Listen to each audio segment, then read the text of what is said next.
Tayana Thomas was used to multitasking with the grace of a tightrope walker on a windy day.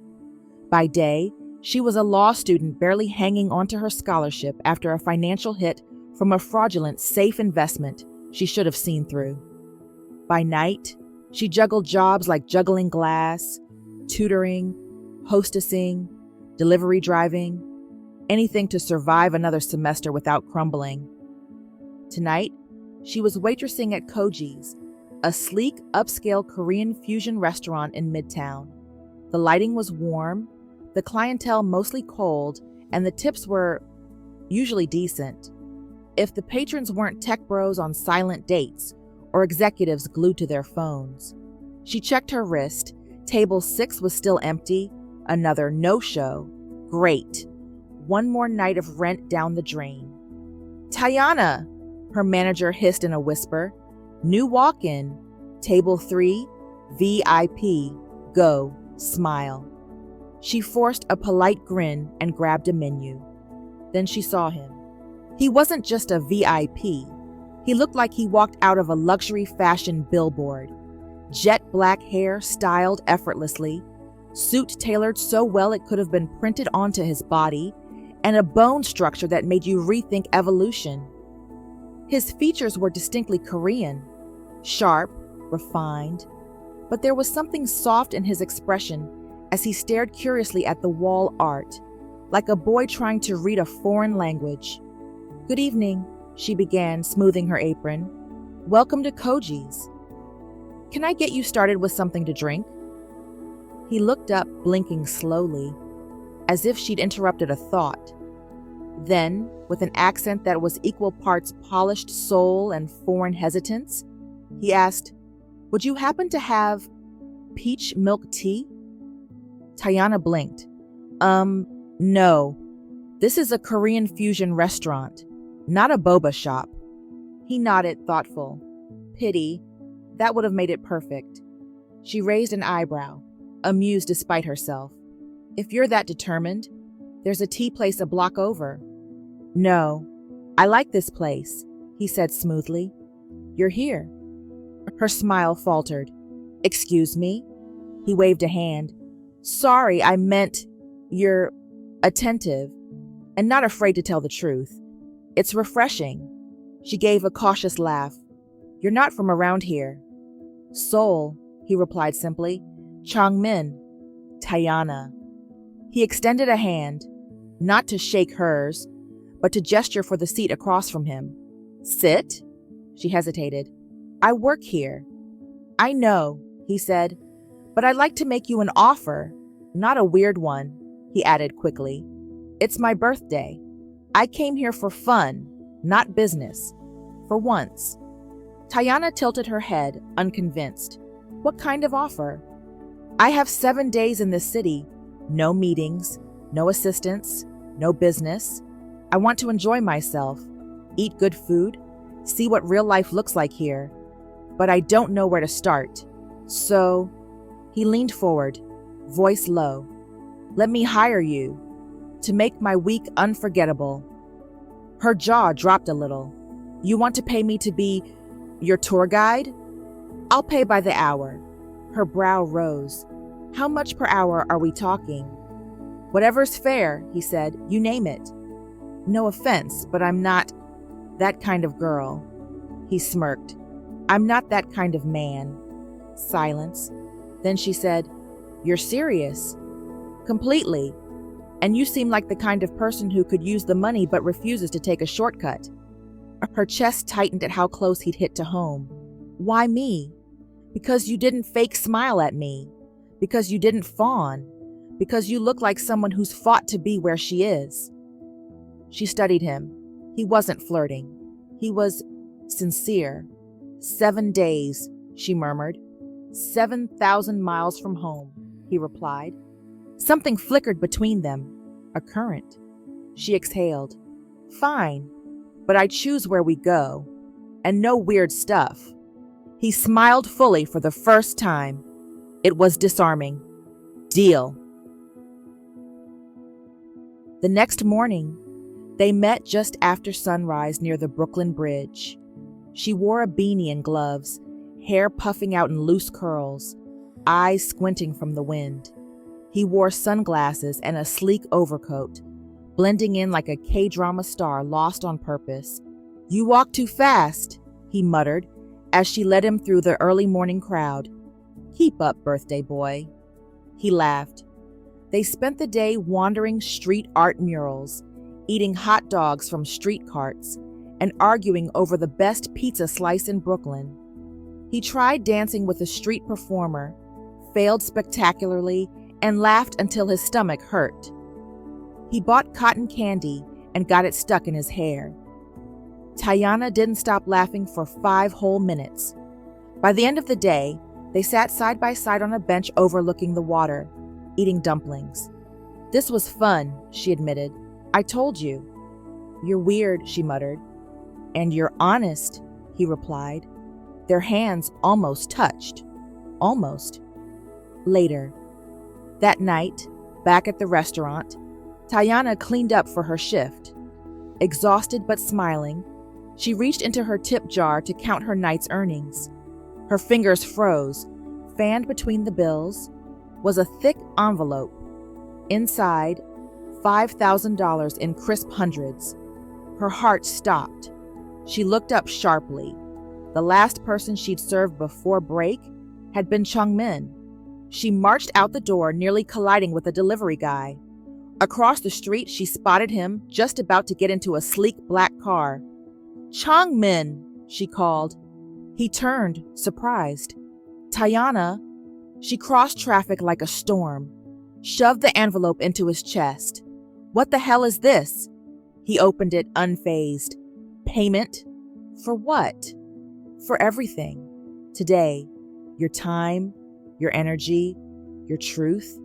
She stared at him. $5,000? For dumplings and jokes?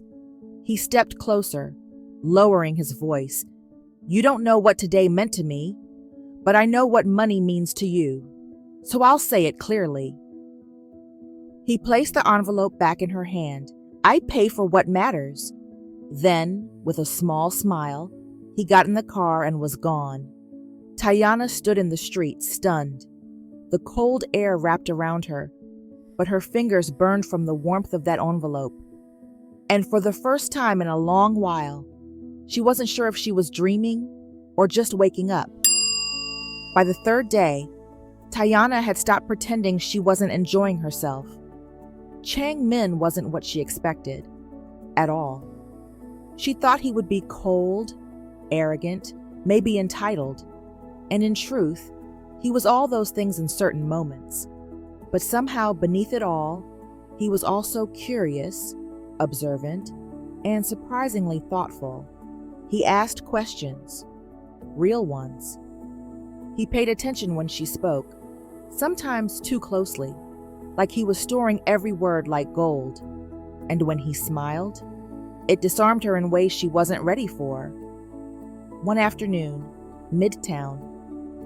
"Okay, I'm giving you 2 options for today," she said, pushing open the glass doors of a small cafe nestled between high-rises. "I like options," Chongmin replied, adjusting his wool coat, "even when I don't get to choose them." "That's the point," she said, smirking. "Option A, art museum followed by food trucks and a walk through Times Square. Option B, Chinatown bakery crawl and Central Park at night." He didn't hesitate. "B, definitely." She blinked. "Really? No hesitation?" "Food and stars. That's always the better choice." She tilted her head, curious. "You're not like I expected." "And what did you expect?" "Someone more businessy, boring, all spreadsheets and no soul." He chuckled. "Maybe I used to be. Or maybe I'm just trying to remember who I am when I'm not owned by paperwork." Tayana raised an eyebrow. "You sound like someone trying to run from something." He didn't answer, and she didn't press. Later that night, after 2 bakeries, a box of warm egg tarts, and shared laughter over a terrible fortune cookie message that says, "You will soon meet the woman who changes your taxes," they strolled into the quiet hush of Central Park. It was colder now, but Tayana didn't mind. The breeze was bracing, alive. They found a patch of grass away from the lamplight and lay side by side. She didn't remember how they ended up so close, their shoulders touching. Above them, the sky opened wide. Stars blinked into view. "You ever wish on them?" she asked softly. Chungmin didn't look up. "I used to, before I knew better." "What do you mean?" He was silent a long time. Then, "Wishing implies hope. Hope can be a dangerous thing if you're not allowed to dream." His words settled heavily between them. Tayana turned her head to look at him. "Who said you're not allowed to dream?" He finally looked at her, and there was a flicker of something deep in his eyes. Pain, restraint, a memory she couldn't touch. Then she asked the question that would change everything. "Are you married?" His body tensed almost imperceptibly. She didn't mean it as a challenge, just curiosity. But she noticed the pause. "Yes," he said quickly. And just like that, a door closed. "Oh," she said, pulling back slightly. "Sorry, I didn't mean to pry." He cleared his throat, forcing calm. "It's okay. You didn't know." "What's she like?" He should have said something vague, non-specific.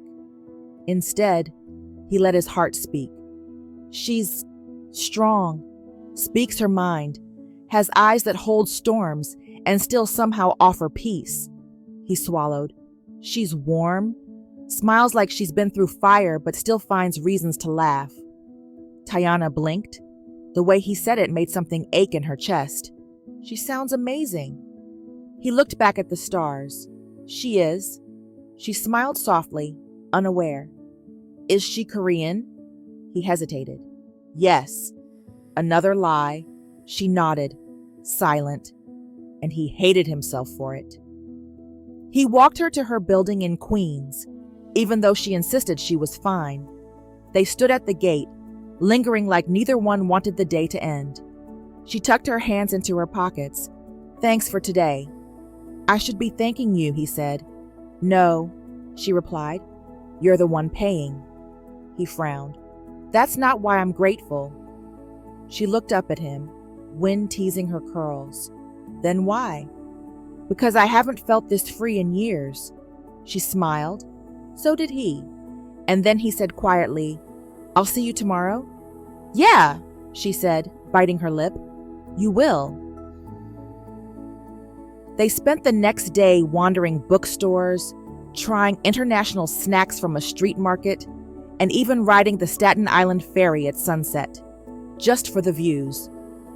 Every moment was full of laughter and calm, the kind that sneaks up on you before you realize how rare it is. They were sitting on a bench in Central Park, sipping coffee and watching a group of kids race tiny boats across the pond. "Do you ever miss school?" he asked out of nowhere. She blinked. "What do you mean?" "You mentioned you're in law school. Doesn't seem like you get much time off." Tayana chuckled. "That's a generous way of putting it." "You work 2 jobs?" "3 this semester," she said with a shrug. "Bad investment last year wiped out my savings, so I'm catching up." He turned to look at her. "You're still in school?" She nodded. "Barely. If I can't pay off my balance in the next few weeks, I'll have to sit out a semester." He frowned. "Is that allowed?" "It's law school," she said dryly. "They'll let you drown, as long as you sign the loan paperwork first." He didn't laugh, just studied her quietly. Tayana waved it off. "I'll figure it out. I always do." She stood and stretched. "Come on, birthday boy. You've still got a whole city to see." That night, her doorbell rang, and when she opened it, she found an envelope taped to her apartment door. No name, no note. Inside, a cashier's check for $20,000, enough to finish her law degree, pay rent, and cover her bar prep course. She gasped. Then her stomach dropped. She knew who it was from. She marched into the Park Royal Hotel, cheeks flushed with disbelief and fury. He was seated in the corner, reading quietly. waiting like he knew she'd come. She tossed the envelope on the table. "What is this, Changmin?" He looked at it calmly. "A birthday gift." She crossed her arms. "This is too much, and today is not my birthday." "No, it's not. You can't just throw money at people." "I'm not. I'm giving something meaningful to someone who deserves it. I'm not a charity case." His eyes lifted. "And I don't see you as one." Her voice wavered. "Why would you do this?" He paused, then said simply, "Because this is how I celebrate my birthday. Not with parties, not with noise. I give something good to someone I believe in." She stared at him, breath hitching. "Why me?" He gave her the softest look she'd ever seen. "Because you're trying so hard not to fall, and I want to be the reason you don't." Tears welled in her eyes before she could stop them. She blinked quickly and looked away. "I don't know how to say thank you for something like this." "You don't have to," he said. "Just finish what you started." Later that night, Tayana sat at her desk, check in hand, heart heavy. She whispered, "Why does it feel like the one man I could love already belongs to someone else?" And alone in his suite, Changmin stood by the window, staring out at the glowing city and cursing the lie he didn't know how to untell. The city felt different that morning. Colder, quieter. Tayana walked beside Changmin down a narrow avenue in lower Manhattan, tucked between coffee shops and bookstores. She didn't say much, neither did he. 7 days. That's all they had agreed to. 7 days of wonder. 7 days of warmth. 7 days of pretending that whatever they had blooming between them didn't need time to grow. But it had. And now the hourglass had emptied. "I'll miss this street," Changmin said, breaking the silence. "This one?" she asked, glancing around. "It's not even that special." He looked at her with that quiet gaze of his. "It is to me." Her heart thudded gently, but she kept her pace steady. "Because of the street art? Because of the person I walked it with." She stopped just for a second and looked up at him. There were so many things she could have said then. "You don't have to go. Tell me the truth about your wife. Stay just one more day." But she didn't say any of them, because whatever they were was temporary, and she had no right to hope for more. So she smiled instead. "You're going soft, birthday boy." He laughed. "Maybe. JFK International. Let me walk you to security," she said, lifting the strap of her purse over her shoulder. "I don't want this to be a goodbye," he said. "It already is," she replied gently. He reached into his coat pocket and pulled out a folded slip of paper. "My email. I don't check my phone that often, but write me." "I will." She started to reach for the paper, but then, instinctively, she closed her hand around his instead. "Thank you," she whispered, "for believing in me, for the check, for everything." His fingers tightened slightly around hers. "I didn't do it for thanks," he said. "I did it because, if I never see you again, I needed to know I didn't just walk past someone extraordinary." She blinked quickly. Changmin. But the gate announcement cut her off. His name was called. He gave a soft, sad smile. "I should go." And just like that, he was gone. The first few emails were light. Subject: made it back. Landed safe. Seoul is colder than I remember. I miss the noise of your city already. She replied the next morning. Subject: I miss the dumplings. Glad you made it. NYC misses you too. The street performer we laughed at asked where my sugar client went. I told him you upgraded to Paris. Ha ha ha. They exchanged short emails over a couple of weeks. Updates. Inside jokes. Late-night confessions that read more like things unsaid.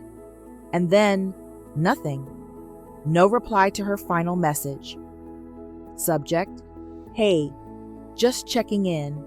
I saw the moon last night and thought of you. Hope everything's okay. No pressure to reply. I just wanted you to know you crossed my mind. But silence answered. Seoul, Jong Empire Private Estate. Chong Min sat in his office, the unread message open on his screen. He read it 5 times, memorized every word. His fingers hovered over the keyboard, but he didn't type. You're making a mistake, Hanul said from the doorway, watching him with arms crossed. I know, Chongmin muttered. Then why do it? Because she's safer not knowing me, he said without looking up. My uncle, he watches everything. If he even suspects I care about someone, she won't just lose her peace. She might lose her life. Do you really think she's that fragile? She's not, he said quietly. But I am. Hanul didn't reply right away. He stepped in, placed a hand on his friend's shoulder. You lied to her, didn't you? Chongmin closed his eyes. When she asked if you were married, yes. You described her. I know. Then tell her the truth. When I'm free, Chongmin whispered. When this curse of a contract is broken, when I can protect her without risking her, I'll find her again. And with a few keystrokes, he archived the email. New York, 8 months later. Tayana stood on the stage, robes flowing, diploma in hand. Tayana Christine Thomas, the announcer said. Applause erupted from the audience. Her heart thudded. Her eyes glistened. And in that moment, standing beneath the banner of her law school's crest, the memory of his voice lingered in her mind. Just finish what you started. She did. She had. Later that evening in her apartment, the apartment was quiet, stripped bare. She was moving out in 2 days. Law school was over. The next chapter was waiting.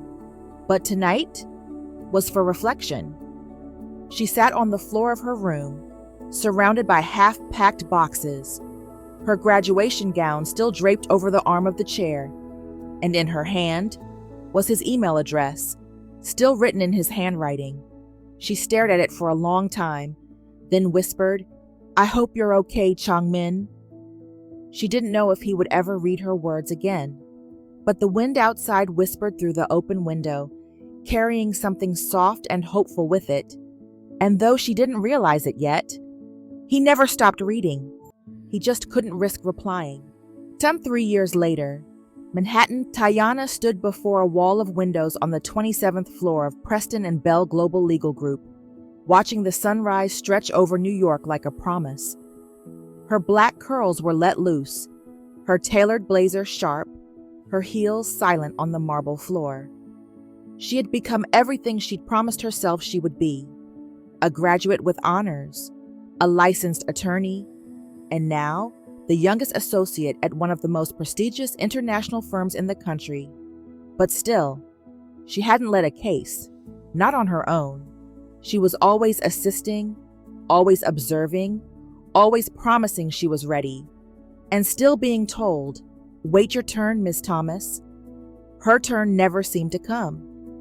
Until one morning, Mr. Preston himself appeared at her desk with a cup of green tea and a folder marked JEONGV, Kim Enterprises, Seoul. You've been waiting to see real action, he said. Her brows lifted. I'm listening. I want you to come to South Korea with me, just to observe. The case is sensitive, involves serious corporate manipulation, inheritance law, offshore accounts, and a delicate family situation. Why me? He offered a neutral smile. You're sharp, detail-oriented, and I think it's time you saw how things work when the stakes are higher than anyone's comfort. Her fingers tightened around the folder. Seoul. She hadn't said his name in years. Hadn't written. Hadn't searched. Hadn't dared. And yet, she still remembered the way his voice sounded in the quiet hours before sunrise. She remembered dumplings and fairy sunsets and that check she hadn't deposited all at once. Just slowly, semester by semester, like she was rationing his kindness. "Are you in?" Mr. Preston asked. Tiana looked him in the eye. "I'm in." The air in Seoul was crisp and cleaner than she expected. The streets buzzed with polite precision, the language a blur of musical syllables. She kept a translator earpiece tucked in her pocket, though she was picking up enough to recognize the basics.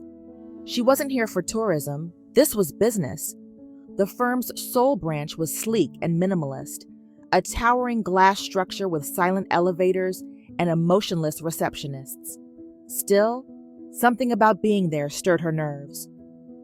Her heels echoed sharply across the polished marble as she followed Mr. Preston through the hushed corridors of the Seoul office.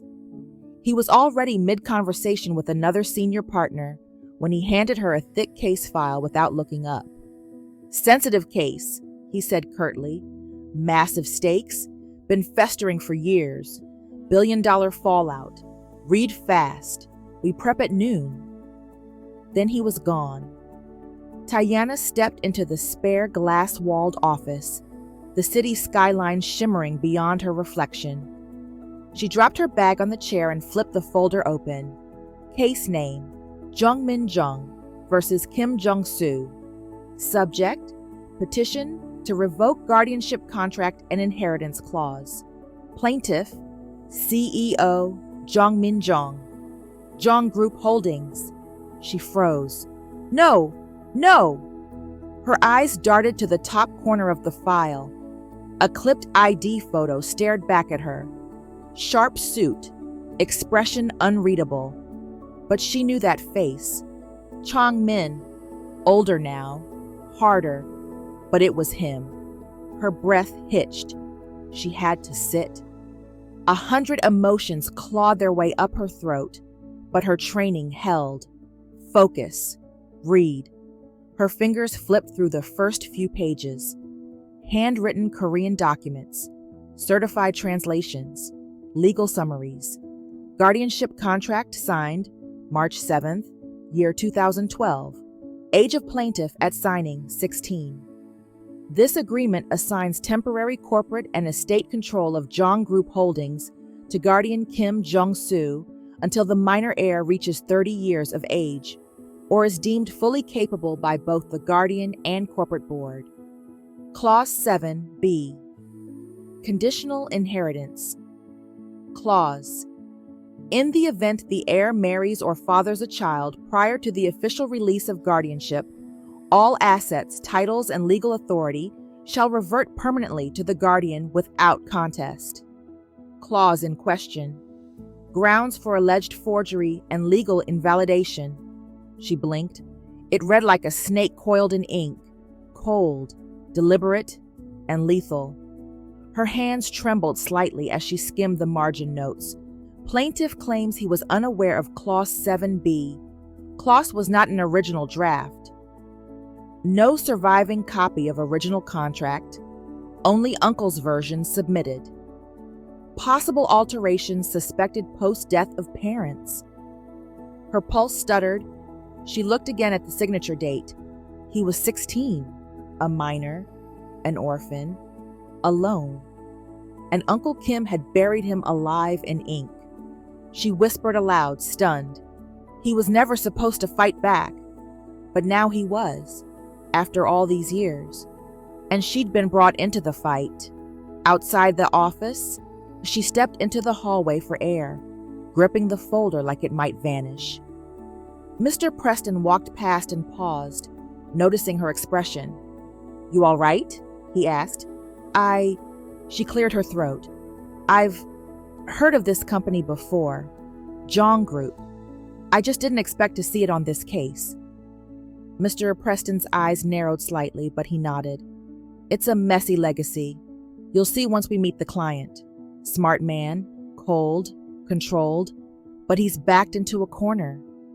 She nodded, forcing a neutral face. "Be ready," he said.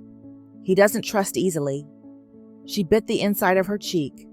Neither do I, she thought. The air in the boardroom was thin, almost reverent. Mr. Preston was already seated across from the client, pen poised, voice low as he reviewed legalese in a tone that bordered on sterile. The senior legal team sat at either end of the long glass table, some scribbling notes, others staring at screens. Tayana stood near the edge of the conference room, silent, unnoticed, until he walked in. Chang Min stepped through the doors, flanked by 2 aides and a security attaché. He looked like someone carved from discipline. Tall, crisp suit in obsidian black, clean-shaven, watch face hidden beneath a tailored sleeve. But when his gaze found her, time stopped. Everything in him went still. Everything in her burned. His face didn't move. No smile, no change, not even a twitch. But his eyes betrayed him. A flicker, a flinch. That unmistakable pause between one breath and the next. She didn't blink. She didn't give him the satisfaction. Instead, she turned to Mr. Preston and said evenly, "I'll be taking notes for our side." Preston raised an eyebrow. "You can observe, but I'd prefer if you remained in the background today." "Of course," she said smoothly, "just observing." But her heart, it was raging. The meeting ended. Everyone left the room. Everyone except her and Chang Min. Tayana moved slowly, tucking her notes into her folder. She could feel his gaze, the weight of memory. He didn't speak until the door clicked shut behind the last attorney. "You shouldn't be here," he said. His voice was calm, flat, professional. She didn't look up right away. "And yet, here I am," she said, her tone even. "You're not part of this case." "I wasn't," she replied. "Then I saw your name." That made him flinch just slightly. She finally looked at him. "No offense," she said, "but I didn't come here to catch up with you." He stepped closer. "Then why stay?" She tilted her head. "You're the client. Isn't that the obvious thing to do?" Silence. A long one. He broke it. "About before. New York. You don't owe me anything, Chang Min." Her words were sharp, not out of anger but precision. "But you should have said goodbye." He lowered his eyes. "I thought it was better that way." "For who?" she asked softly. "I thought you'd forget. Move on." "I did move on," she said. "That doesn't mean I don't remember. There's a difference." He met her eyes again, and for a moment the mask slipped. She sighed. "We weren't anything," she continued. "I get that. But those 7 days mattered. And then you went silent like none of it happened. That says more about you than it ever did about me." She turned toward the door. "I'm here to work, not relive old conversations." The next morning, she returned. Fresh suit. Curls pulled back with intention. No flyaways, no nerves. Just precision. Every step down the hallway echoed with quiet resolve. Mr. Preston looked up from his espresso and did a double take. "Tayana, I thought—" She didn't pause. She stepped past him, her voice calm and unwavering. "I'm not leaving." The room fell quiet. Spine straightened. Pen stilled mid-stroke. Chang Min was already seated at the head of the boardroom table. He looked up slowly. Their eyes locked. She didn't blink. "I'm here to fight," she said clearly, her voice low and focused. "Not for you, for the law." Silence. Even the clock on the wall seemed to hush itself. Mr. Preston muttered something beneath his breath, flipping pages a little too fast, like he was trying not to look impressed. Across the table, Hanul smirked behind his coffee cup, but Chang Min didn't move. He said nothing, just stared at her with the same unreadable face, the same haunted stillness, except his grip on the pen in his hand tightened. His knuckles paled. He looked down, but it was already too late. She had chosen. She wasn't going anywhere. 3 days later, Tayana had read the contract 6 times already. Every word. every clause, every signature. And still, something about it didn't sit right. The language was vague in places where Korean legal documents were typically rigid. The clauses had odd redundancies. And worst of all, the signature date.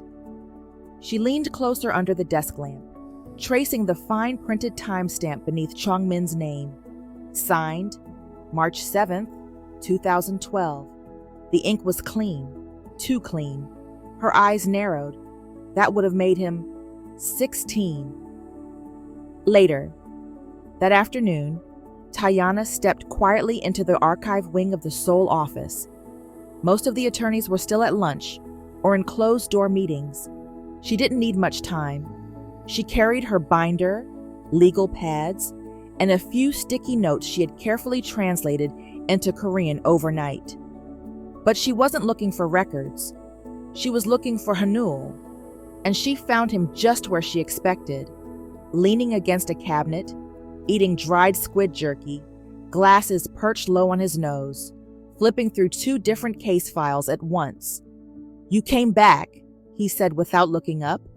"I didn't come back," she replied. "I chose to stay." He smiled. "That's the same thing in Korea. We're a poetic people." She crossed her arms. "You're a sharp guy, Hanul. Mind helping me with something quietly?" He raised an eyebrow. "Is this the kind of quietly that could get me fired?" "No," she said. "Just the kind that might save your friend's life." That got his attention. At a coffee shop near the courthouse, they sat in a corner booth under dim yellow lights, papers spread between coffee cups and plates of uneaten croissants. Tayana pointed at the clause in question. "Look here. The contract says it was voluntarily signed in the presence of 3 corporate witnesses, all older men, all now conveniently unreachable." Hanul nodded. "All of them were business partners with Uncle Kim. One died last year. One's in prison for unrelated tax fraud. The last lives off the grid in Jeju-do." "Convenient," she muttered. Then she slid over the final page, pointing at the timestamp. 2012. He was 16. Hanul's jaw clenched. "Yeah, he was." She looked up slowly. "You knew?" "I suspected. But every time I brought it up, Chongmin shut down. Because he didn't want to admit he'd been manipulated?" "No," Hanul said, voice lower. "Because he still doesn't believe he's allowed to fight back. Even now." The words sank deep. She looked down at the signature again. Young, bold, naive. Just a boy, signing away his future for a man who fed him lies about loyalty and family. Jong Group Private Office, late evening. The office was nearly empty when Tayana arrived. Most of the legal team had gone home. Mr. Preston was in a separate meeting across town. She had clearance to access the case files on site, and no one questioned her when she walked through the doors. To her surprise, Chongmin was still there, alone, sleeves rolled up, jacket tossed on the back of a leather chair. He was seated in front of a window overlooking the Seoul skyline, pen tapping gently against a legal folder. He didn't hear her at first. "You work too late," she said, setting her folder down. "I own the building," he replied without turning. "Who's going to stop me?" She walked closer, folding her arms. "I confirmed it." Now he turned. "Confirmed what?" "That you were 16 when you signed." He stood, slowly, eyes unreadable. "You shouldn't have looked into that." "Well, I did." A beat. Then, "It doesn't matter." Her eyes flared. "It absolutely matters, Changmin." "I signed it," he said, jaw tight. I agreed. "You were a child. That contract isn't just immoral, it's probably illegal." "I won't let you waste your energy on something I can't win." She stepped forward, voice sharp with heat. "Stop deciding what I should or shouldn't fight for." His eyes locked with hers. "You're still doing it," she said quietly, "protecting me with silence." He said nothing, just looked at her. like she was something delicate and dangerous all at once. "Let me help you," she whispered. After a pause, he exhaled. "You already are."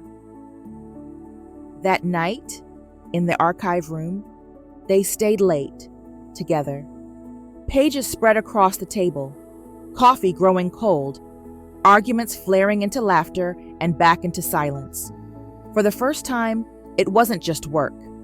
It was closeness, unspoken, undeniable. At one point, she reached for the same file he did. Their hands brushed. Neither moved. His fingers hovered over hers a second longer than necessary. Her breath caught. He pulled away first. "Sorry," he said, almost under his breath. She cleared her throat. "It's fine." But it wasn't. Not really. Near midnight, she was flipping through a separate attachment file when her eyes caught it again. A paragraph embedded at the end of a translated clause, seemingly insignificant. But as she read, the words chilled her to her bones. "In the event of marriage or the legal fathering of a child, the heir shall forfeit all claims and holdings within the Jung Group, effective immediately." Her heart stopped. She read it again, then a third time. Her hands began to shake. She stood abruptly, folder still in hand. Changmin looked up. "Tayana," but she didn't speak, because in that moment, everything shifted. Not just his future, not just the case, but what it meant for them. Late one night at Jung Group Tower, the office lights had long since dimmed. The cleaning staff had come and gone. The skyline glowed behind the tall windows like distant stardust. Seoul's heart beat slow and constant beneath them. Changmin sat at the long conference table with his sleeves rolled up, tie undone. His jacket was draped over the back of his chair, his expression pensive. Across from him, Tayana was curled into a corner seat, her shoes off, thick socks mismatched, flipping through annotated pages of the contract with a yellow highlighter in hand. They had been working in silence for nearly an hour, but the silence no longer felt awkward. It felt safe, familiar, software-like breathing near someone who already knew the sound of your sigh. She leaned her head back and rubbed her temple. "I swear, this contract reads like it was written in hell." "It basically was," he murmured. She glanced at him. "You knew about that clause, didn't you?" He nodded slowly, eyes not leaving the page in front of him. "I thought I was just signing a guardianship contract, but I never knew about that. I found out about it a year after I signed. My uncle never mentioned it until I started asking questions about dating, marriage. He told me I could live a full life, as long as it was on a leash." She lowered her highlighter. "And you accepted that?" "I was 17, orphaned, inherited an empire I didn't know how to run, and the only family I had left," his voice cracked a little, "was the man who told me my future came with a cage and a chain." Tayana's heart twisted. She sat up slowly. "Changmin, that's not family." He looked at her. Her voice softened. "That's control." He blinked. Once? Twice? Then his gaze dropped to the table. "I thought if I worked hard enough, proved myself useful, earned more than what he expected, maybe he'd give me my freedom, or at least some of it." "You thought love could be earned?" He smiled faintly. "I forgot what love looked like." "You never knew," she whispered. Their eyes met. She saw it. Finally. The ache beneath the surface. The young man who had learned to wear power like armor, but never chose it. The boy who signed his life away for approval. The man who still hadn't forgiven himself for doing it. He looked at her and said quietly, "You know what's funny?" "What?" "I never once asked myself what I wanted, not until I met you." Her throat tightened. "And now?" she asked. "Now," he said, voice low and tired. "I'm trying to remember how to want again." Later. That night, they took a break. Tayana stood on the rooftop terrace of the Jong Group Tower, sipping hot tea from a paper cup. The wind tousled her curls. She didn't flinch from the cold. She liked it. It made her feel awake. He came up beside her, holding his own cup. They stood in silence, side by side. The city spread before them like a glowing map, moving, breathing, alive. "It's beautiful," she said softly. "I rarely notice," he replied. "That's the tragedy," she murmured. "You built all this, but you never stopped to see it." He looked at her, eyes searching. Then, gently, "When I was with you in New York, those 7 days, I remembered how to breathe." She turned to face him. "I never stopped thinking about you," she said, voice raw. He didn't speak. He didn't have to.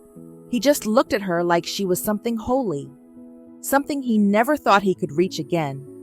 And for one suspended moment, nothing existed but them. The next few days bled into a blur of closeness. Late night meetings turned into early morning coffee runs.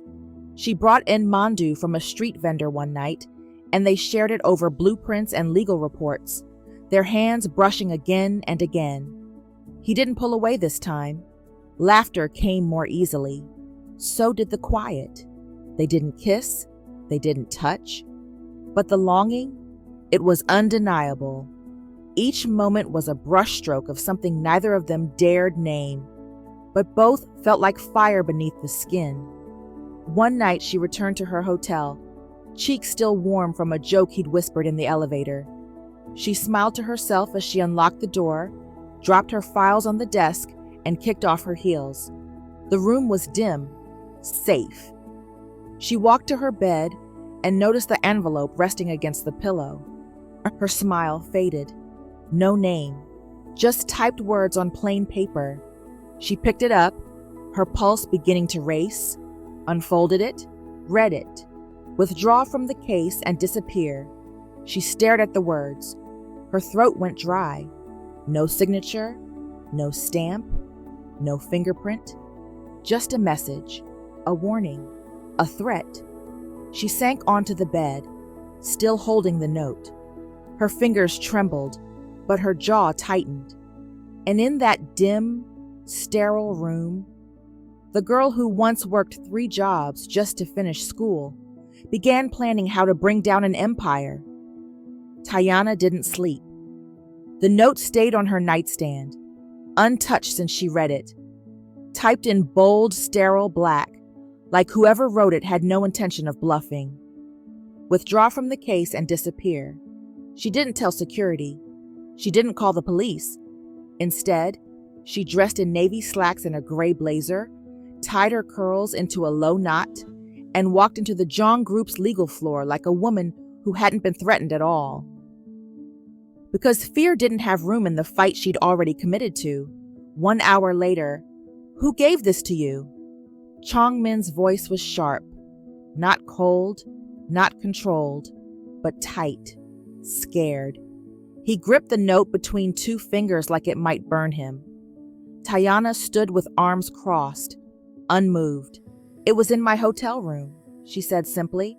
"Security. There were no cameras, no witnesses, no prints."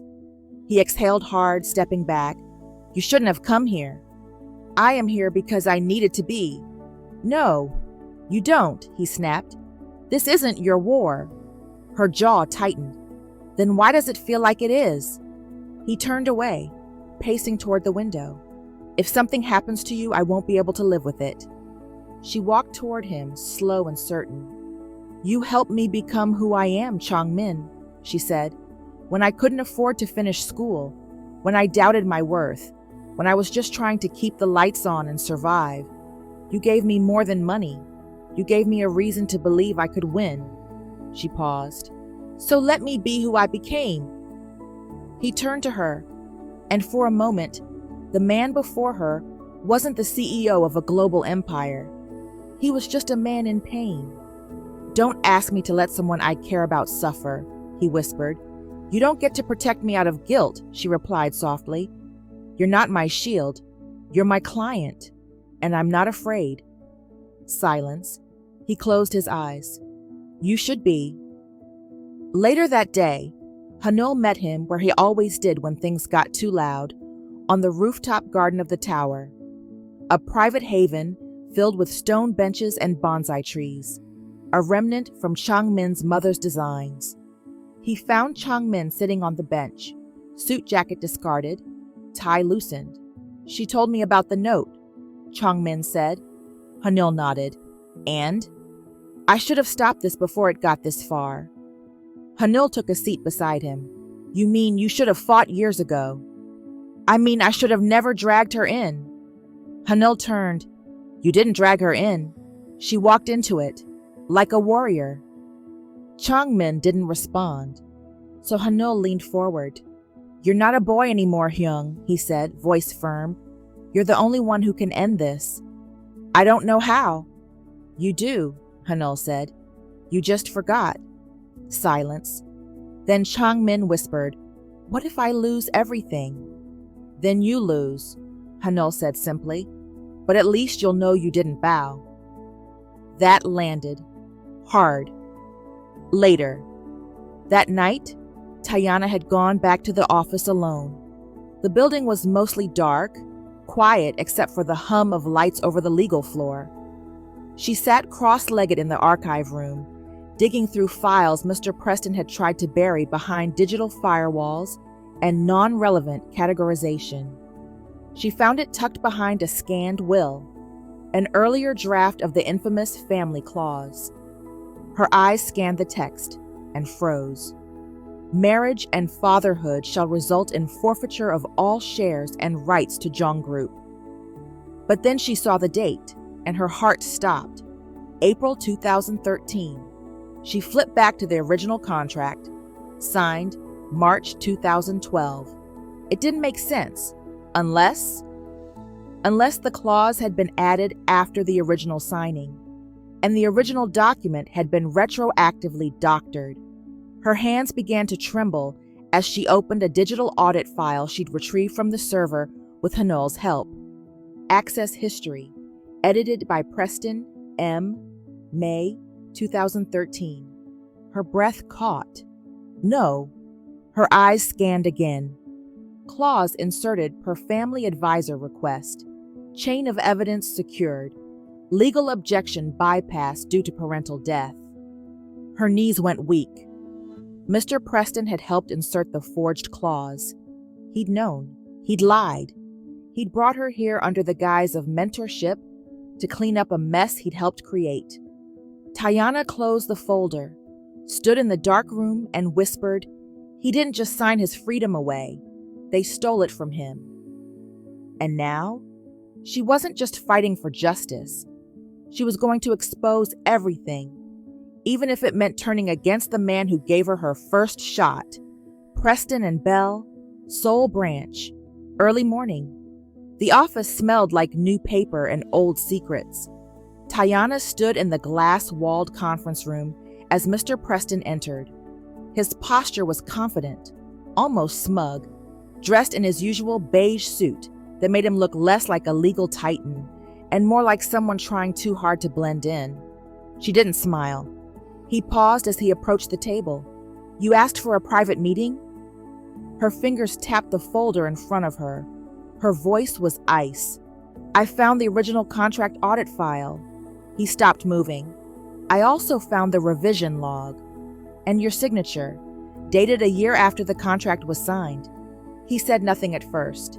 Then he exhaled, slowly. Ah, just one syllable, but it told her everything. You knew, she said, eyes narrowing. Preston pulled out a chair but didn't sit. I advised on the clause. Yes. She shook her head. You forged a document that chained a teenager's entire future to a lie. I secured an empire, he replied calmly. There's a difference. Her voice sharpened. You manipulated the law to serve a man who was never the rightful heir. I served a client. That's what lawyers do. No, she said, standing now, voice steady but burning. That's what you do. I became a lawyer to protect people from people like you. His jaw clenched slightly. You're idealistic. That's fine when you're fresh out of school. But this is high-level politics. Bloodlines, billions. You're a pawn in a game too large for you to win. Then I'll become the queen, she snapped. His expression hardened. You'll ruin your career for a man. Her eyes filled, but not with tears, with conviction. I'm not doing this for him, she said softly. I'm doing this because it's right. You think you'll survive this war? I don't plan to survive it, she said, fire rising in her chest. I plan to win it. He scoffed. You'll regret this. She leaned forward across the table, her voice like steel wrapped in silk. No, she whispered. You will. Later, at Jong Group Tower, 20th floor, Chongmin stood at the window again, lost in the city below, wondering what freedom would feel like if it ever truly came. The door opened quietly behind him. He turned. Tayana stepped in, shoulders straight, eyes blazing, folder in hand. You were right, she said. His brow furrowed. About what? Your uncle didn't just trap you. He forged the clause after the contract was signed. Mr. Preston helped cover it up. His body went still. I confronted him this morning. You what? I told him I'm not backing down. Something flickered in his eyes, something raw and vulnerable. He was your mentor, your gatekeeper. You've just set fire to everything. She stepped closer. You don't set fire to what's already rotten. You clear it to make room for something better. His throat tightened. And you're doing this for the law? She gave a soft half smile. Yes, but also because no one should have to beg to live their own life. He nodded slowly, but something else passed between them, something unspoken and thick with emotion. He looked at her differently now, not just as the woman who had once guided him through a foreign city, but as the woman who now stood beside him in his own city and refused to let him lose. That evening, the security director, a man named Mr. Han, burst into the executive conference lounge. Sir, he said to Chongmin, you should see this. Tayana stood nearby, reviewing a document with Hanul, when the footage played on the monitor. The image was grainy but clear enough. Tayana, in the hotel lobby, receiving a white envelope from a man in a gray jacket, then walking away. Chongmin stood slowly, eyes glued to the screen. What is this? He asked quietly. The security director hesitated. That envelope matches the type Uncle Kim's lawyers use. Internal staff believe it was a payoff. Tayana turned, confusion flickering across her face.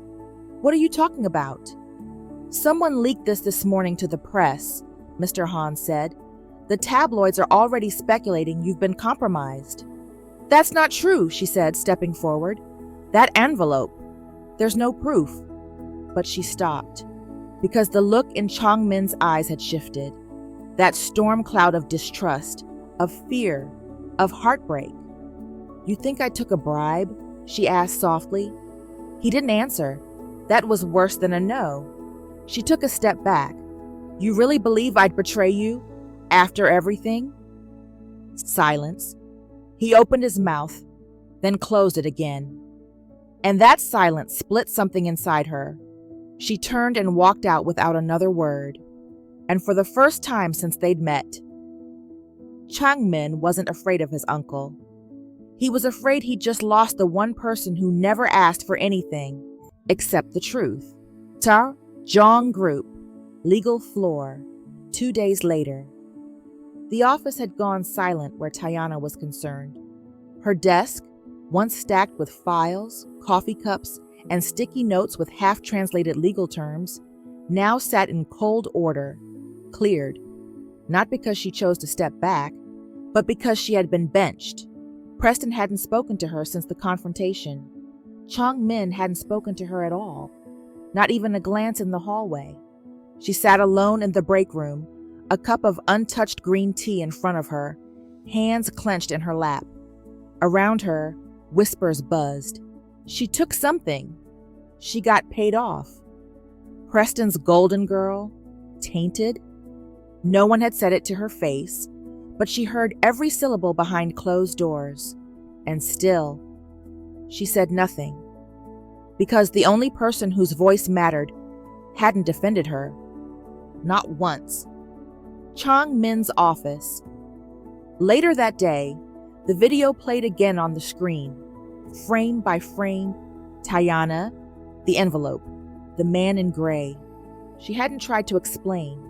She hadn't begged. She'd only asked one question. "You really believe I'd betray you?" He'd said nothing. And now, that silence played louder than any betrayal could. Hanul found him exactly where he expected.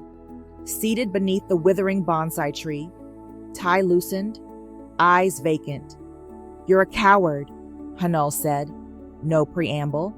Chang Min didn't flinch. "I'm protecting the company." "No, you're protecting your fear." "I'm protecting her from my uncle." "No," Hanul snapped. "You're still letting fear rule you. You think you're noble, but all I see is a man so scared to believe in someone that he'd rather lose her than risk being wrong." Chang Min looked away. Hanul kept going. "She didn't betray you, Hyung. You betrayed her. With your silence. You watched her stand for you. Against her mentor. Against the firm. Against the system. And when the tables turned, you left her standing alone. I didn't know what to believe. Then you never knew her at all." Those words cut deeper than anything. And the truth was, Hanul was right. Incheon International Airport the next morning, Tayana moved slowly through the terminal, dragging her carry-on behind her. She wore no makeup. Her curls were pulled into a low bun, and her eyes were tired, puffy. She hadn't told anyone she was leaving. Not Preston, not Chang Min, not even Hanul. The only goodbye she had offered was to Seoul itself, whispered quietly from the taxi window at dawn. She reached her gate. Boarding. New York City. JFK. Her fingers trembled as she held out her passport. And still, a part of her hoped someone would stop her, call her name, say something that proved this entire trip hadn't been a mistake. But no one came. Meanwhile, in Hanul's office, he sat at his desk, scrolling through a folder of redacted internal reports when something caught his eye. A digital fingerprint on the security tape. He enlarged the log. Timestamp override. Trace to Kim Legal Admin Terminal. Server B. His eyes widened. Wait a second. The timestamp on the footage had been manipulated. The envelope, spliced from 2 different videos. It was fake, all of it. He grabbed his phone and called Chang Min. Jong Group, Executive Conference Floor. Chang Min stared at the screen as Hanul walked him through the timeline, the audio file, and the metadata. Frame by frame, word by word. "I checked everything twice," Hanul said, clicking through another screen. They pulled footage from 2 separate days, overlaid it with audio that isn't even hers. He pointed to the waveform graph. "This isn't Tayana's voice, Hyung. It's AI synthesized, layered over her image, spliced to look like a bribe was happening." Chang Min stood completely still. Hanul turned to him. "She never took a dime. She never betrayed you." The words didn't just settle, they detonated. Seoul traffic. Noon rush. The city blurred past the car windows in streaks of white and gray as Chang Min gripped the edge of the leather seat. "Drive faster," he told his driver. "But sir, I said faster." His mind was racing, replaying everything he hadn't said, every second of silence he had weaponized, every time she'd stood by him when she had every reason to walk away. He had doubted her. He had lost her. And now, He might never get the chance to say I'm sorry. Incheon International Airport, Gate 5. But he was too late.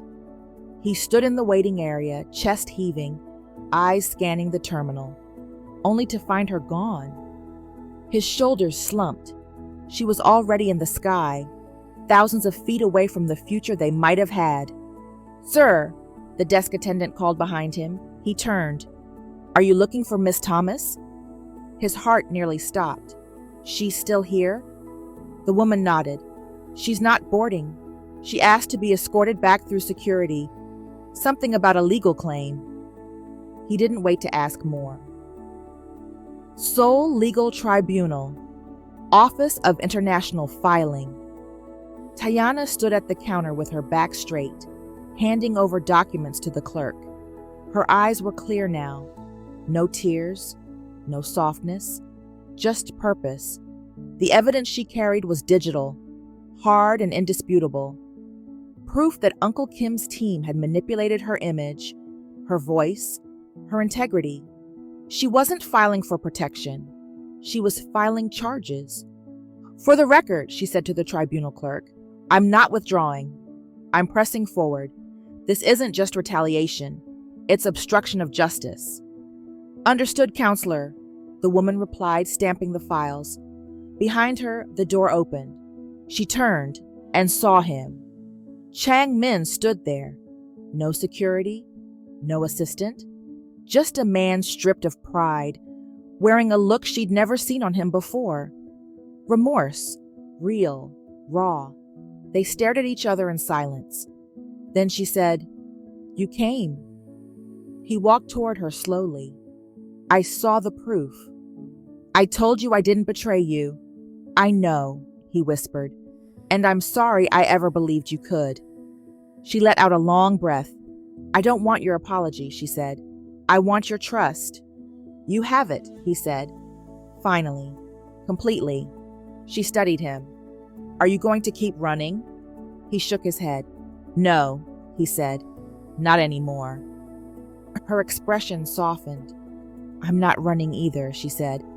"So, what now?" He looked at the clerk, then back at her. "We go to court." Preston and Bell, 2 days later.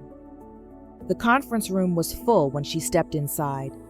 Attorneys, analysts, reporters buzzing around glass walls, and then silence as she entered, wearing a black tailored suit, hair let loose, eyes fierce, every head turned.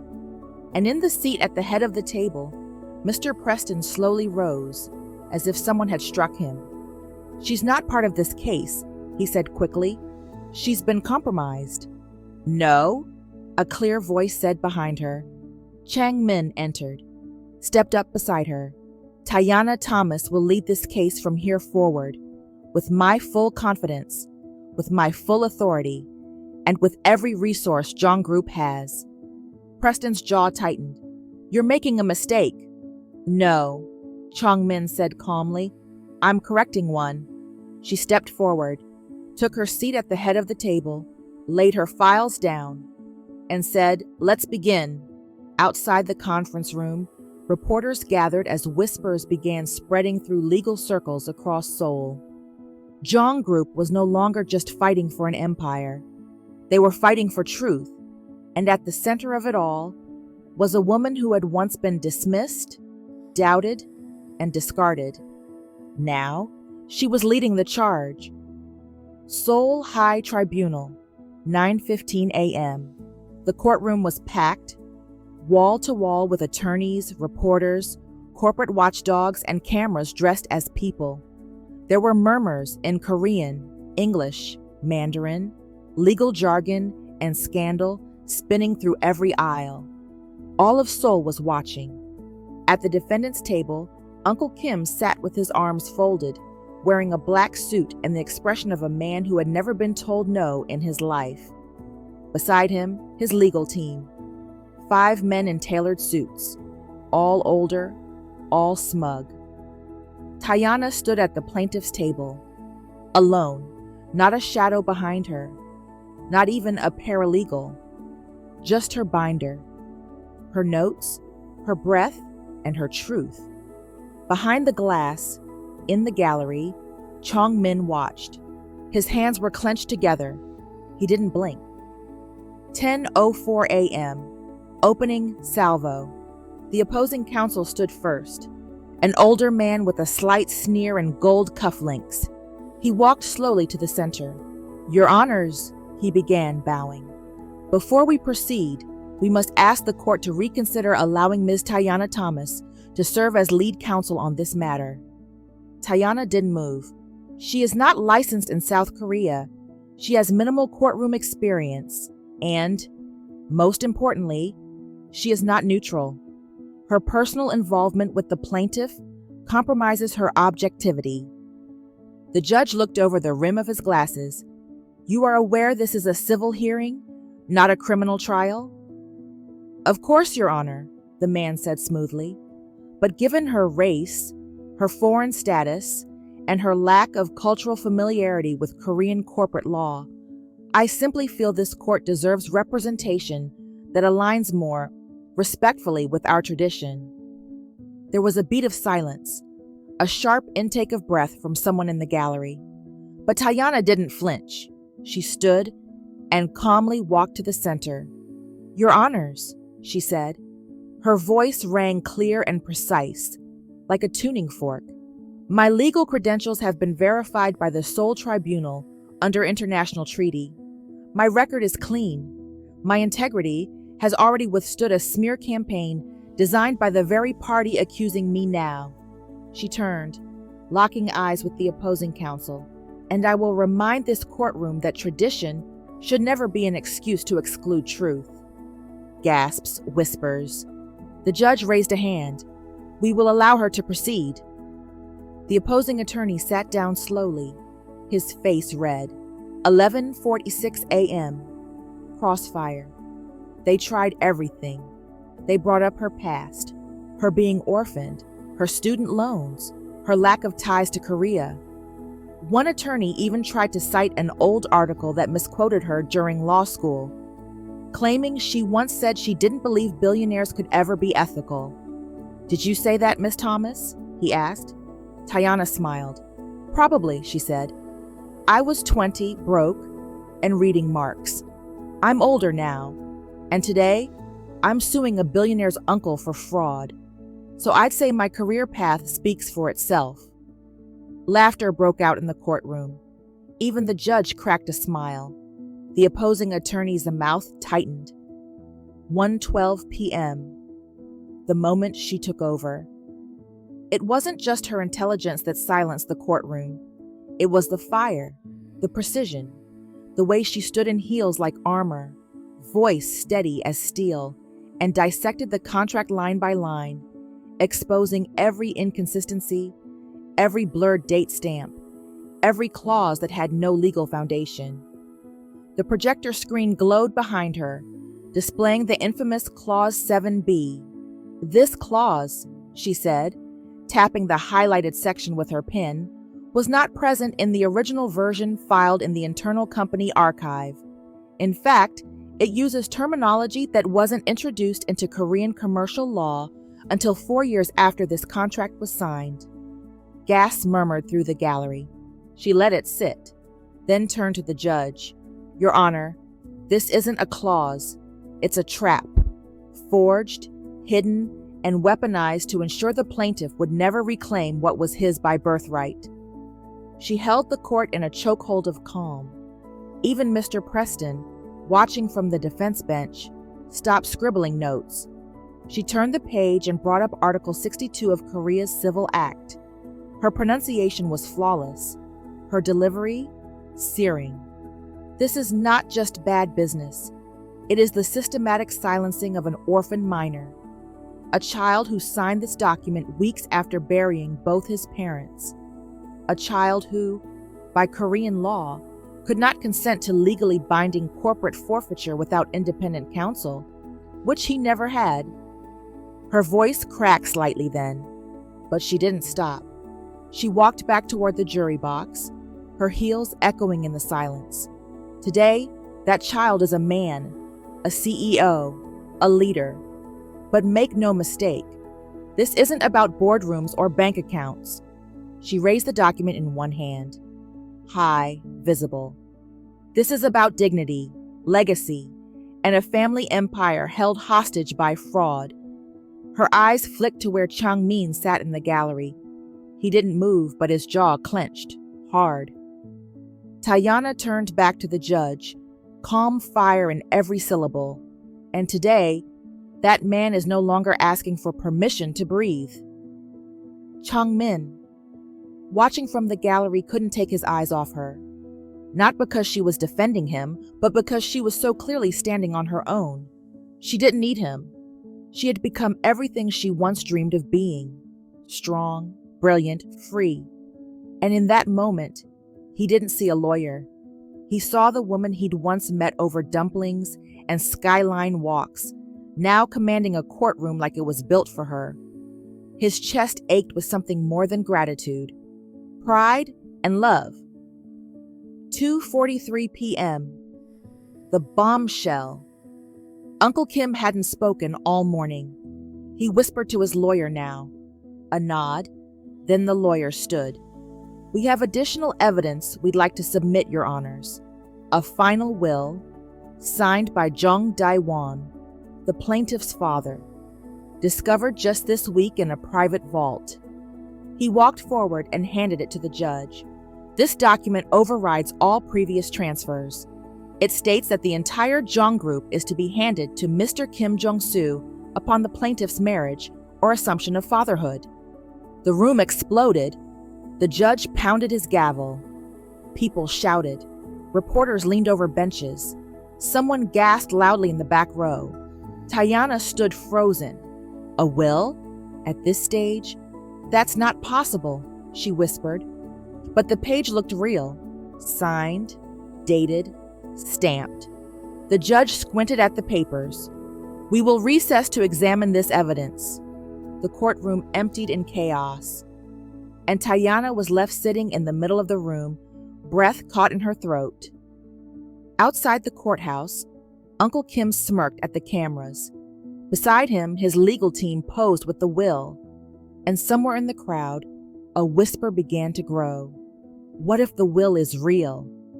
Inside, Tayana sat down slowly, her hands shaking. And for the first time since she'd walked into the city, she doubted, just for a second. But it was enough to break the silence in her heart. Seoul Tribunal Archive Room. Tayana's fingers raced across the keyboard, eyes flicking between pages, law books, and scanned estate documents. The tribunal will open today in less than an hour. The forged will had rattled everything. But something didn't make sense. Why would a man who built an empire speak about shares and clause enforcement with terminology phased out in corporate law years before his death? She scanned the new will again. Then she found it. And all holdings of the Jong Group shall henceforth transfer to the bloodline elder. Her breath caught. Bloodline elder. That phrase hadn't been used in Korean legal language since 1994. Chang Min's father died in 2012. She flipped back through the pages. The entire document, its language, its formatting, even the seal, was a replica of legal templates that hadn't existed in Jong Group protocol for over a decade. Her hands trembled, but not from fear, from clarity. The will was a forgery, and she could prove it. Courtroom, 1 hour later. Tayana stood before the court with her back straight, voice steady, and eyes full of fire. The so-called will introduced yesterday is a fabrication, she declared, and here's why. She projected the scanned copy onto the monitor behind her.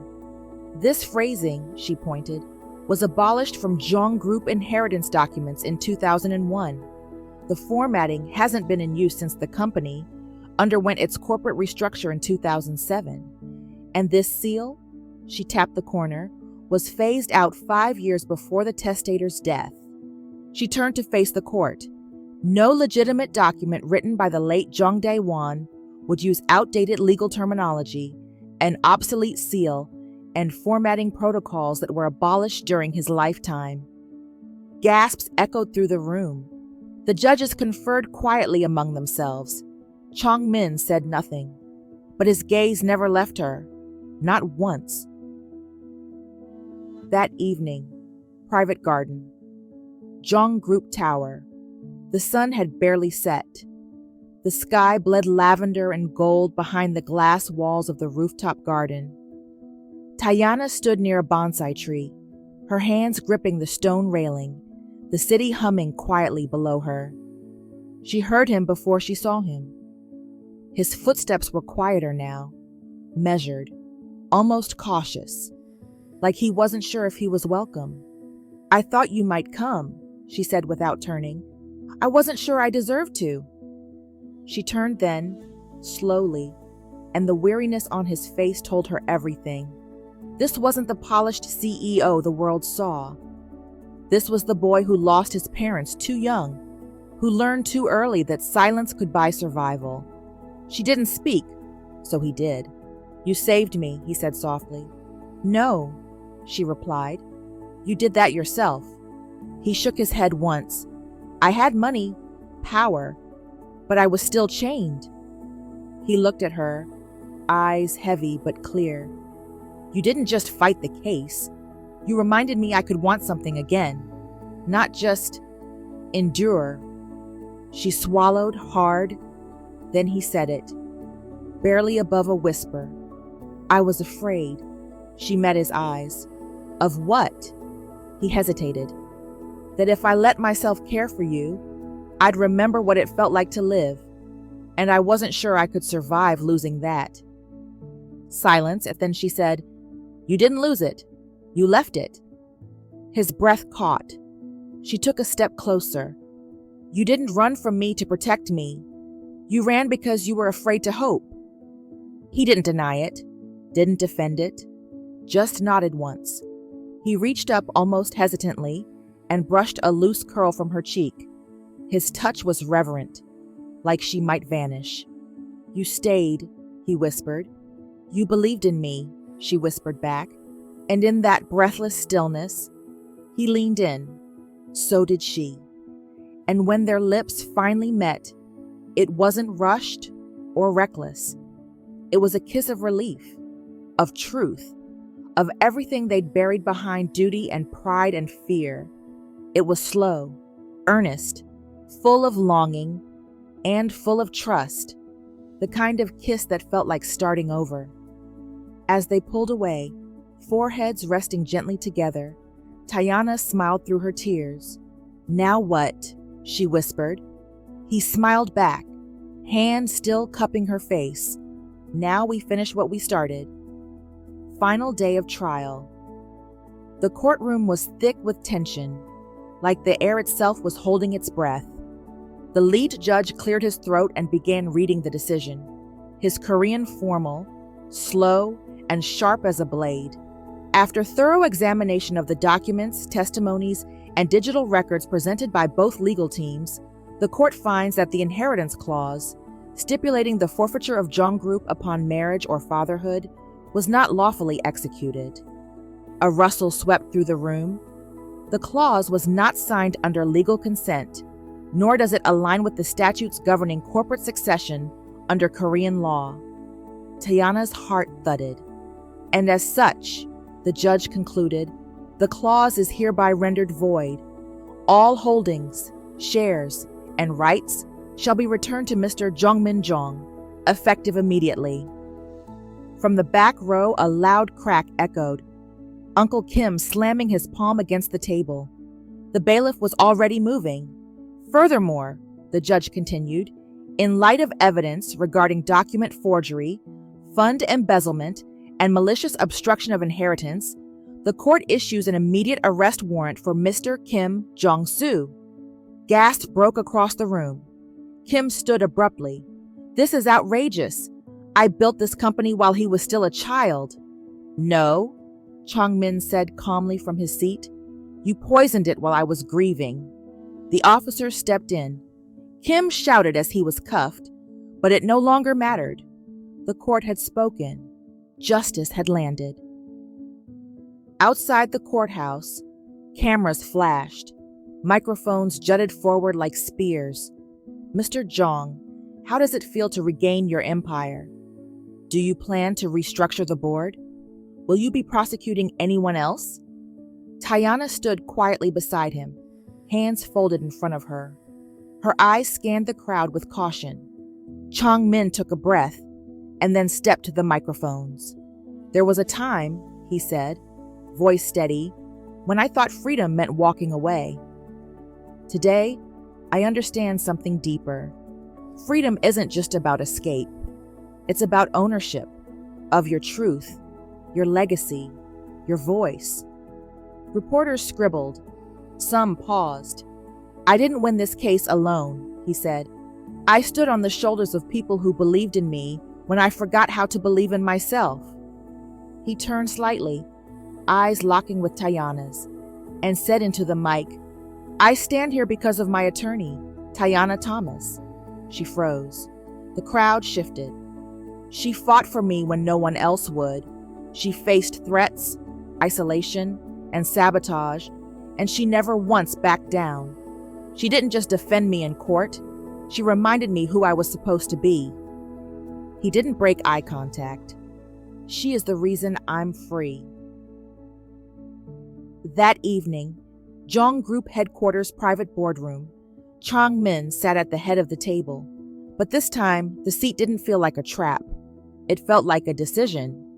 He looked around at the gathered senior staff, executives, assistants, researchers, many of whom had stayed loyal even when Kim tried to force them out. I'm restructuring the company, he said, effective immediately. He slid forward a document. These are new share allocations. 5% of company equity will be divided among long-term staff who helped hold this place together. Murmurs of shock, gratitude, disbelief.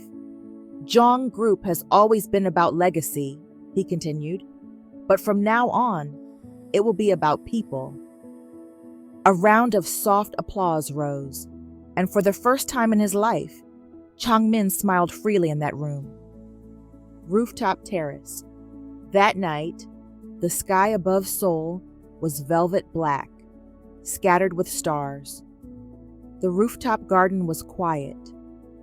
Tayana leaned over the edge, wind in her curls, her breath slowing after the longest few weeks of her life. Behind her, soft footsteps approached. You don't stop working, do you? Chang Min said with a half smile, holding 2 cups of tea. I'm trying to remember how to relax, she replied. It's been a while. You did it, he said gently, handing her a cup. So did you.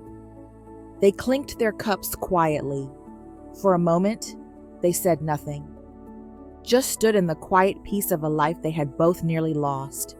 You ever think, she murmured, that the fire we survive becomes the foundation we stand on? He turned to her, eyes softer than she'd ever seen. I think, he said slowly, you were the fire, and I was the one who needed to burn so I could rise. She blinked once, then smiled. Poetic. You bring it out of me. The next morning, a slim envelope slid beneath her hotel room door. She bent down and picked it up, her name written in elegant Hangul and English. From the Seoul International Law Board. She opened it, and her breath caught. We were impressed by your case performance and advocacy for cross-cultural legal integrity. We would like to formally invite you to lead a new division focused on international corporate litigation and ethics, based here in Seoul. She sat slowly on the edge of her bed, eyes wide, lips parting into a stunned, disbelieving smile. 1 week later, Tayana stood by the hotel window, the morning light breaking in soft gold across the floor. Her suitcase was already packed, passport on the nightstand, her Seoul Law Board letter safely tucked inside the carry-on, unread since that first day. She hadn't answered it yet, not because she didn't want it, but because she wasn't sure if staying would mean losing herself, or worse, losing him. Across the city, Her final meeting at Group had ended quietly. The trial was over. Kim was gone. The company was safe. The story, as far as the public knew, was finished. But something in her heart didn't feel finished. Not yet. Group rooftop terrace. The night before departure, she met Changmin there, as they had so many times before. The same breeze, the same stars, the same stillness between them. Only now, the stillness held goodbye. "You're really leaving?" he asked, his voice barely above a whisper. "I have a job waiting back in New York," she said. "My apartment, my life." He nodded. She turned to look at him fully. "But that's not why I'm going." He said nothing, waiting. "I need to know who I am when I'm not fighting for you." That landed. He stepped closer but didn't reach for her. His hands stayed at his sides, open, but not pulling. "I understand," he said gently. "You've always been free, Tayana." She nodded, heart aching. "Then why does this feel like goodbye?" His smile was faint. "Because we don't know what comes next." "Do you want me to stay?" she asked. He looked at her, really looked, and said the hardest, most honest thing he'd ever said. "I want you to fly," she swallowed. "And if you don't come back, I'll still be grateful for every moment I had with you. But I'll never clip your wings to make you stay." Incheon Airport, the next morning. She stood at the gate, passport ready, flight boarding. She stared at the digital sign flashing New York JFK and felt something tighten in her chest. A memory surfaced. Him, looking lost in a New York cafe, asking for peach milk tea. "Make my week unforgettable." He hadn't said it then, but she knew now. That week had been his cry for life, for something real, for her. She stepped forward, then stopped, turned around, and whispered, more to herself than anyone else. "But what if I want to fly with you?" Preston and Bell, Seoul office, the next day. The office was quiet. The legal staff had returned to routine, the world already moving past the noise of the trial. But something had changed. At the front entrance, just past the marble reception, a soft trail of rose petals curved down the hallway. The staff whispered. No one dared disturb them.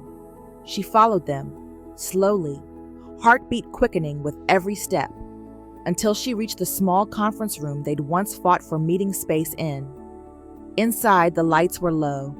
The petals formed a soft circle on the floor, and at the center of it, Changmin, on one knee, a small, elegant ring box in his hand.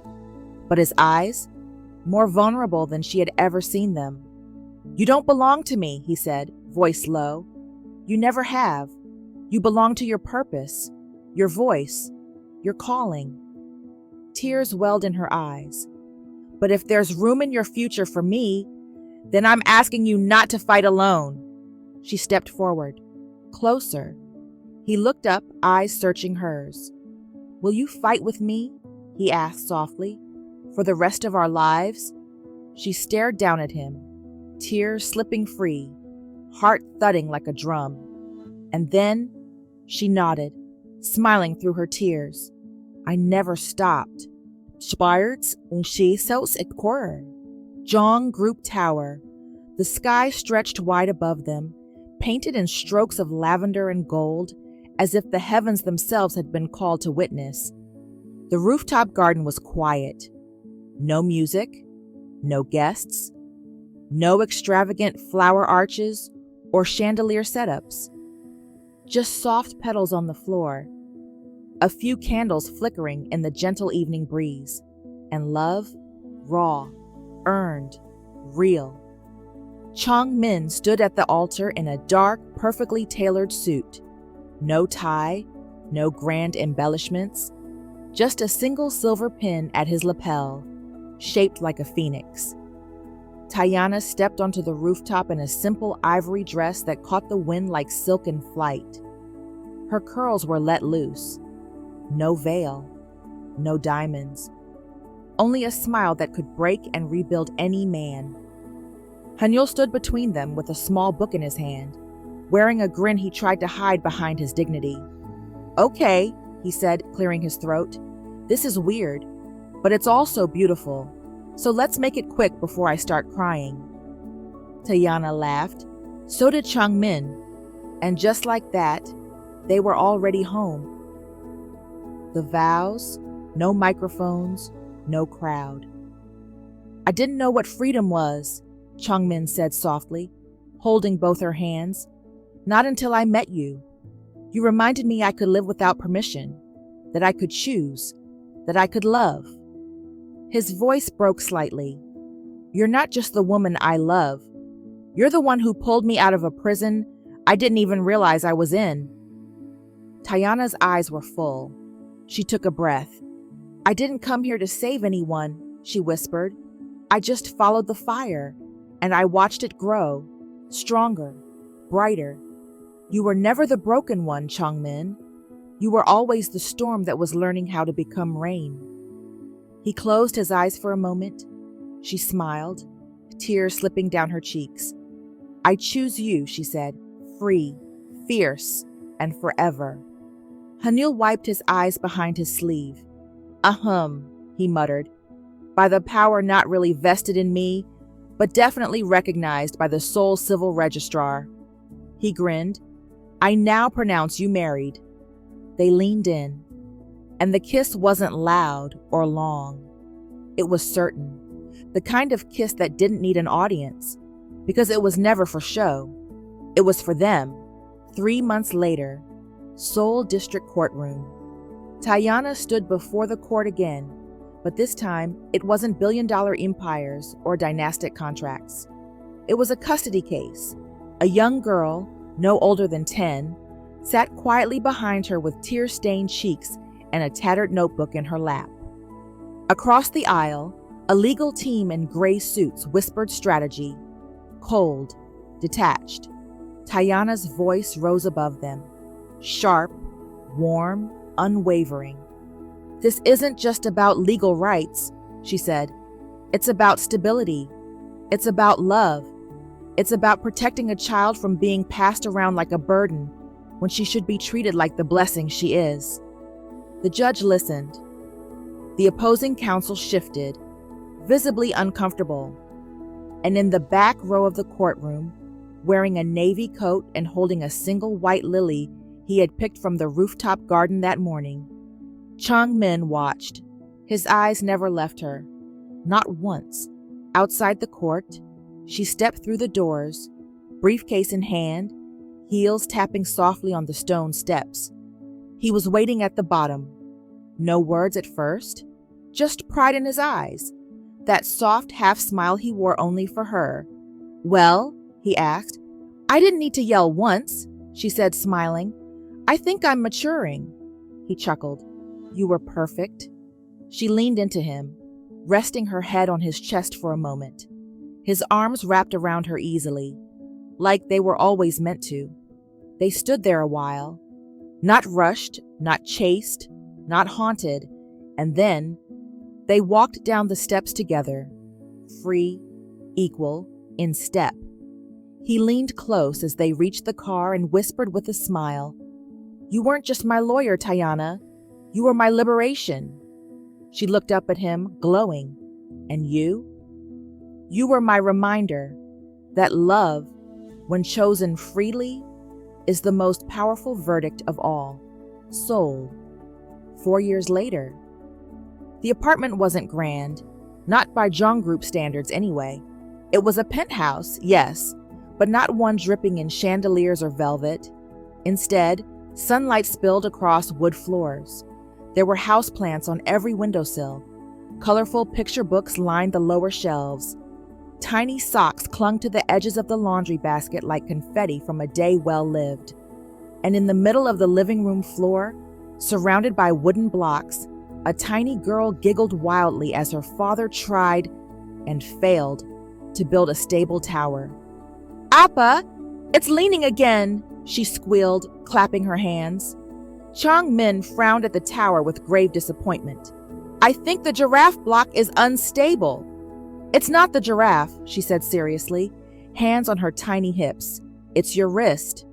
From the hallway, Tayana's laugh echoed before she entered the room, holding a folded blanket in one hand and a sippy cup in the other.